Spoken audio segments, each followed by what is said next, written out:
Hello and welcome to another booktube video from me, Lauren from Lauren and the Books. You alright, Minnie? What are you doing? Cleaning? Today is the 17th day of Vlogmas. I'm still going strong, and I am doing an individual book review of a book that I've recently finished called Let It Snow, which is a collection of short interconnecting stories by John Green, Maureen Johnson and Lauren Myracle.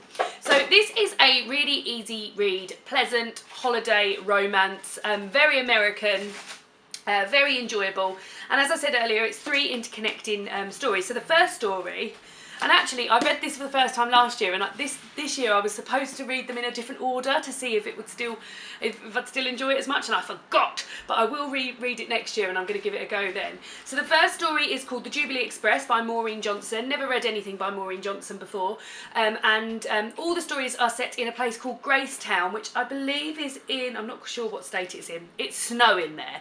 And the first story starts with a girl who's, Minnie, are you being naughty? Yes is the answer to that. Minnie, stop it. A girl whose boyfriend is always too busy for her, always on the phone, always like, they're like a social couple. They sort of go to things together and appear together. I mean, she's a young girl, she's a young teenage girl, and her parents get arrested because they collect little ornaments, Christmas ornaments, and they only release a certain amount every year called Floby ornaments, and they go to this Floby ornament thing and get really caught up in it and end up getting arrested. So she has to go and spend Christmas in Florida with her grandparents, and the train that she's on gets stuck in the snow halfway there. So she gets off, goes to this pancake house, which appears in every single one of the stories, and meets a guy there who says he'll take care of her, and she's very trusting. And she goes back to his house, and then they have a chat, and she realises that her boyfriend isn't as good as she thinks he is, and blah blah blah. And this guy Stuart that she's met, his ex-girlfriend's been really mean to him in the past, and yeah, that was just a nice easing you into it. The second story is by John Green, and that is called A Cheertastic Christmas Miracle. I've read a few John Green things, Fault in Our Stars, all the big hits, Paper Towns and Looking for Alaska. I think they're the only ones I've read by him. Yeah, this was again set in the pancake house with a group of cheerleaders there, who the guy that is working in the pancake house rings his friends and says, I've got cheerleaders in my pancake house, they haven't got anywhere to go and they want to play Twister, come and bring Twister. And then they go on this long drive, and it's really treacherous conditions and things like that.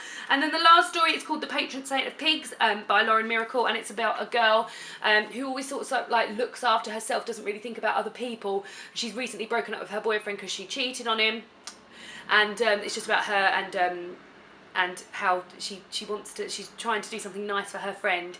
They bought her a little teacup pig, and she just sort of forgets all about it, and then she goes on this journey to get the pig back. And they're all just really sweet, interlinking Christmas stories. There's no like groundbreaking work here or anything, but they're really fun to read around this time. I also love the cover. It's like this light blue almost like a matte shine on it. I didn't know this book existed until last year. I was out Christmas shopping with my boyfriend and I saw it in Waterstones. I was like, hello, I need that in my life. And I'm really pleased I do, because it is just a really fun thing to read this time of year.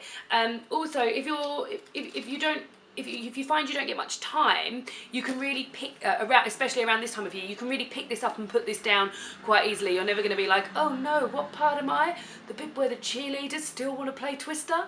And also because it's in three short stories, you could almost, if you don't get a lot of time over the Christmas period, you could just read one short story, because you don't need even though they're interlinking, you don't need to know what happened in a previous story to get the other one. As I said, I read them in the same order this year and last year, but next year I really think I might read them in a different order. So that is Let It Snow by John Green, Maureen Johnson and Lauren Myracle. I believe I gave this 3 stars, which is still a good rating for me. It's not like groundbreaking or anything like that, but it is really good fun, and it's a good thing to read this time of the year. Yeah! Now, in 2 days' time, might be 3 days' time, I'm hoping to do a Q&A as part of my Vlogmas, as part of my Vlogmas. So if any of you have got any questions for me at all, whether they be bookish questions, Christmas questions, questions about what kind of tea I like to drink, I would happily answer them all. So if you've got any questions for me and you'd like me to answer in the Q&A, then please comment below and I will do just that in the Q&A. And I will see you tomorrow with another Vlogmas video. Goodbye!